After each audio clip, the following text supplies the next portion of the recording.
Why on earth do you press the brake pedal with your left foot? Well, if you look at the speed of the movement between you taking your right foot off the pedal, off the accelerator and putting it on the brake, it takes time to do that. But now I can put my left foot on the brake almost as my right foot's coming off the power, so there's no transition between throttle and brake pedal. They almost overlap each other. A lot of drivers still use their right foot to brake and accelerate.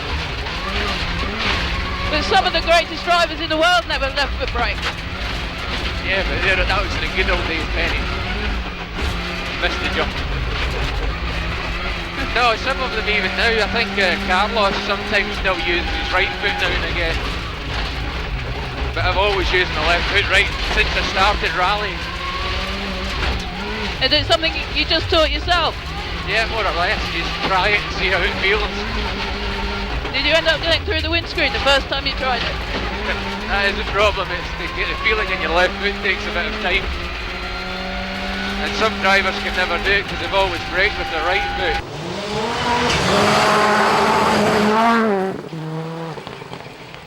1995, and there were only 8 events in the championship. By mid-season, Colin was finally stringing points and wins together. And with only 2 events to go, it was close. There was a chance he could take his first world title. It was a very up and down season for everyone. Nobody was having a good, clean run. And then, of course, Carlos fell off a mountain bike and damaged his shoulder, which was put him out of action for a couple of events. Colin took full advantage of that, scored some more wins, and when we went into Catalonia it was fairly finely balanced, but at this point in time Subaru were well on target for winning the manufacturer's title, and that was not something I was going to give up easily. Then it left Carlos and I to have a battle between us right up until the last day. Obviously almost equal in the championship with 1 rally to go, and then DR putting team orders on us in the last morning, which didn't go down very well at all. I can remember sitting back with Colin and his father discussing and saying, look here, I know you're only a handful of seconds behind, but we're going to have to call this a day and you're going to have to sort of cruise into second place. But, I already anticipated there might be problems. You must remember that the decisions were taken at the end of the second leg, and at that time I was in front of Colin. That was the reason why I was nominated for win. The real issue for me was that we had to have some discipline in the team because Carlos didn't believe we could control Colin. That continued right through the last day. We didn't actually stop when we were supposed to. We won the rally. DR had a bit of another sense of humour failure over that one. Yes, Colin disobeyed the team orders, went on to sort of almost get across the finish line, and we had a little discussion in the high street in Lorette de Mar. It was for getting close to boiling point.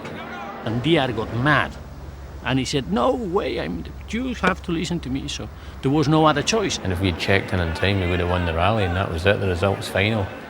And that's not what he wanted. And at the end of the day, he's the boss.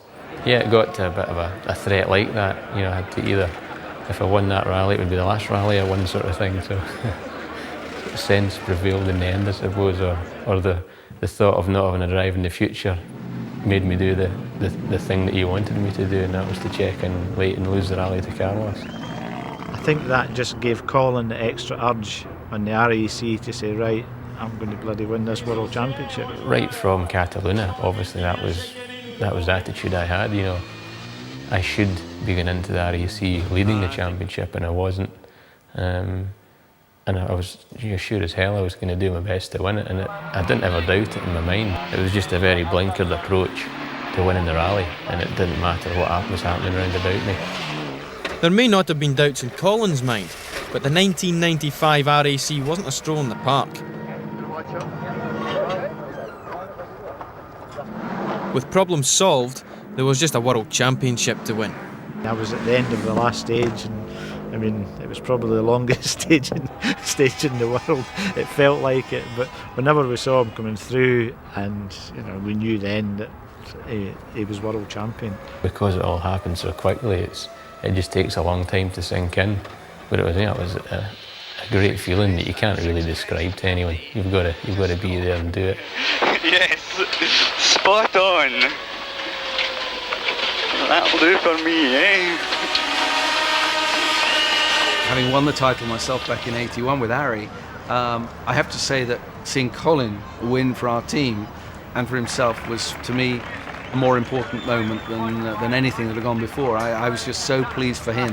Right cheers for the new world champion! The thing that stands out is that reception at the finish. It was like a football match, the cheering, the champagne celebration. Probably I've never seen anything like it before or since. I think if you get to the top of any sport or even any job, then the satisfaction's there, and not just for Colin, for the whole family. I think probably more for my father, to work so hard with his drive, and then to work so hard with Colin and to get to the top of the sport. It was great for everybody. It was a very emotional time. It was. I can still get choked when I think about it. It was just absolutely incredible. It's then you think, the world is a big place, and he's world champion. So. British World Rally Champion is something that no one would believe could have happened, and not just the family. Obviously, they gave me great support right from the very beginning, but for everyone, the team of mechanics I had in the beginning, right through all the pro drive guys in the beginning, everybody that was involved. It's a huge team effort, and everybody deserves credit when a championship won. You asked me 3 or 4 great moments in my life, I would say that was one of them. Colin was just 27, the youngest World Rally Champion ever, the first British World Rally Champion, and the accolades kept coming, not least an MBE from the Queen. Plus there was the odd fun day out.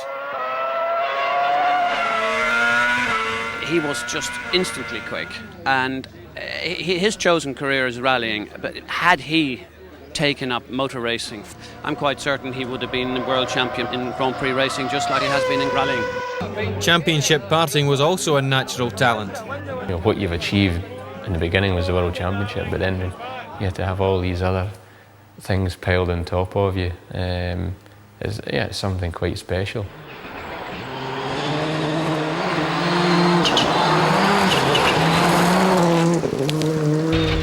Power slides are very simple. Nothing really special about them at all. It's just a matter of braking the car before the corner to the speed you want. You turn into the corner off the throttle, and then you get on the throttle, and it's a constant throttle all the way through the corner, which is normally flat out. So it's the same principle as racing, where you brake and power through the corner, but you're braking traction. Yeah. Here, where you wouldn't be on the track. So we're on the brake, turn into the corner, and then back on the power all the way through the corner. Do it again just down here. Okay, we're coming into this right-hander down here. We're full on the throttle, brake, turn into the corner, then full on the throttle all the way through the corner again. The car will just have a nice slide all the way through the corner. Provided there's no trees in the way, you just keep the power on. So with number 1 on his car, 1996 should just have been a matter of hanging on to the world title, shouldn't it? Year after he had a very good chance of winning I was quite sure he was going to win that year, but somehow something went wrong, and winning a championship is not easy, and sometimes you need to be very lucky. In a way, everybody expects you to do it again straight away, and it's not always that easy. It's very hard to raise your game again a second time round. The effort that goes into the euphoria, the whole change of circumstances around you.